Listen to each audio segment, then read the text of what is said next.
Šiame gyvenime mes kiekvienas turime vienintelį tikslą. Tai yra būti laimingais.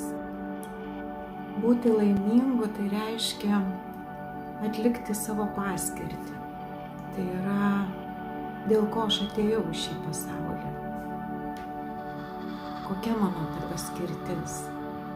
Šiam gyvenimui tai, ko mums reikia, yra mums duoti ir mūsų charakteris, mūsų savybės, mūsų talentai.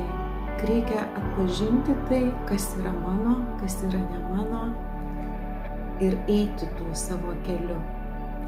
Eiti ten, kur tau įdomu, kur tau patinka ta veikla, realizuoti save.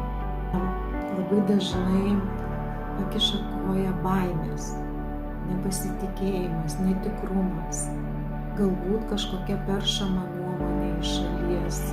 Kai mūsų aplanko baimės, labai padeda tiesiog pasakyti: dėkoju už tai, aš paleidžiu, aš visiškai paleidžiu, tai ne mano. Dažniau būk lengvas, skaidrus, dažniau juokis. Tu nesi tai, ką tu matai dabar šiuo metu.